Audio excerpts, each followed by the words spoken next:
Now what is MTP? MTP क्या है? MTP means medical termination of pregnancy. कोई भी अगर लेडी प्रेग्नेंट है तो अगर उसका विलिंग है, अगर उसको इच्छा है तो प्रेगनेंसी कंटिन्यू रख सकती है, नहीं तो एबॉर्शन कर सकती है। तो मेडिकल टर्मिनेशन ऑफ प्रेगनेंसी का मतलब क्या है कि आप नहीं चाह रहे हैं कि बच्चा को रखना, अब बच्चा को आपको एबॉर्ट करना है, लेकिन लीगल तरीके से। किस तरीके से? लीगल तरीके से। तो उसके लिए दो मेथड्स, दवा से और सर्जिकल। तो दवा से कब होगा?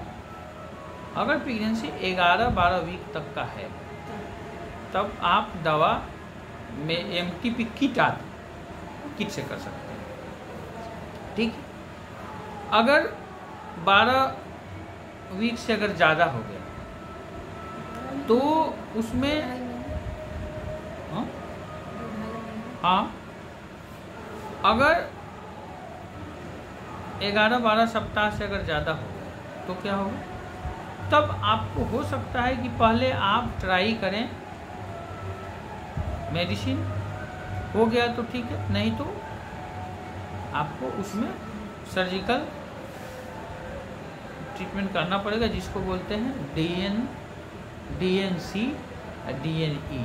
डीएनसी माने हो गया dilatation and curative. DNC dilatation and curative, इसका मतलब क्या हो गया कि डायलेट करके सर्विक्स को, और क्यूरेट करके माने क्यूरेट करना माने किसी को खरोंच के निकालना, ठीक है। तो डायलेटेशन एंड क्यूरेटिव, इसका डीएनसी। एंड डीएनई का मतलब होगा डायलेटेशन एंड इवैक्यूएशन। डीएनई, तो ई का मतलब हो गया कि बाहर करना, तो ई में सक्शन भी यूज किया जाता है, बाकी और चीज़ भी यूज किया जाता है। और डीएनसी माने क्यूरेट करके छिछोड़ के निकालना उसको, ठीक है, क्यूरेट करके उसको निकालना। तो सर्जिकल प्रोसेस अब आपका क्या हो गया? दो, एक तो हो गया डीएनसी, एक हो गया DNE, dilatation and curative and dilatation and evacuation. तो मेडिकल टर्मिनेशन ऑफ प्रेगनेंसी इसीलिए बनाया गया, it is right to the women, भाई आपको प्रेगनेंसी रखना है कि नहीं रखना। तो व्हाई इट इज इम्पोर्टेंट? किसी को अनलीगली बच्चा कंसीव हो गया और वो नहीं चाह रहा है कोई भी उस बच्चा को रखना, तो उसको अधिकार है कि वो बच्चा रख सकता है, नहीं भी रख सकता है। तो अब पहले जो 1971 का जो लॉ था, एमटीपी एक्ट बोलते हैं उसको, क्या बोलते हैं? MTP act 1971।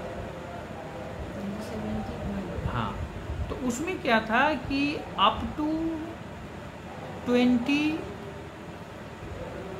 वीक्स आप टर्मिनेशन ऑफ प्रेगनेंसी करवा सकते हैं। क्या कर सकते हैं? एबॉर्शन करवा सकते हैं, ठीक है।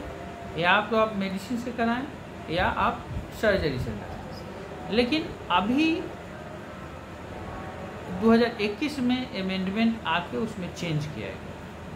तो अभी क्या नियम किया है कि आप इवन 24 वीक्स माने 24 वीक तक भी आप एबॉर्शन करवा सकते हैं, बशर्ते कि अगर 20 सप्ताह से अगर ज़्यादा है, 20 वीक से अगर ज़्यादा हो रहा है, तो उसमें 2 गायनेकोलॉजिस्ट का कंसेंट चाहिए।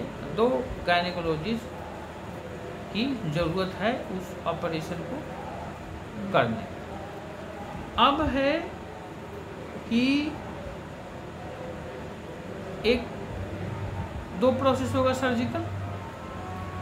सर्जिकल प्रोसेस 2 हुआ, एक डायलिटेशन एंड क्यूरेटिव और एक है डायलिटेशन एंड इवैक्यूएशन। मान लेते हैं कि अगर 20 सप्ताह के बाद हो गया, अब डायलिटेशन से इतना सर्विक्स नहीं खुलेगा जिसके कारण आपका यूट्रस का जितना प्रोडक्ट है वो बाहर आए। तो उसके लिए एक ऑपरेशन होता है जिसको बोलते हैं हिस्टेरेस्टोमी। हाँ, हिस्टेरेस्टोमी। उसमें क्या है कि यूटेरस में छेद करके उसको काट करके और उससे हम लोग जो प्रोडक्ट ऑफ कंसेप्शन है उसको बाहर निकाल देते हैं। तो हिस्टेरेस्टोमी है, एक ऑपरेशन करके यूट्रस को खोले, प्रोडक्ट ऑफ कंसेप्शन बाहर निकाले और उसको बंद कर। हाँ, यूट्रस में होल करके छेद करके और उसको प्रोडक्ट को निकाले बाहर किए, उसके बाद आपको स्टिच कर हिस्टेरेस्टोमी हो।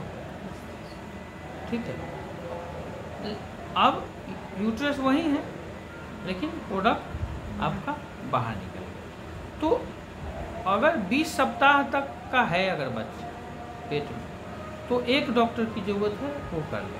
करने का मीन है मेडिसिन से प्रेगनेंसी टर्मिनेट हो सकता है और सर्जरी से। सर्जरी का 2 है टाइप, एक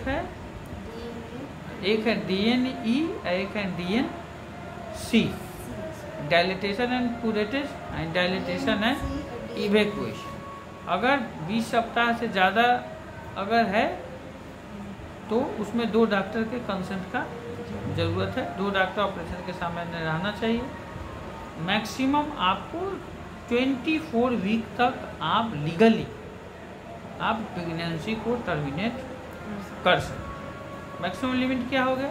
पहले MTP एक्ट 1971 के अनुसार 20 वीक तक ही परमिशन था, अब हो गया है 24 वीक तक, बट विथ 2 डॉक्टर्स कंसेंट। ठीक है, तो ये हो गया आपको MTP एक्ट। ठीक है।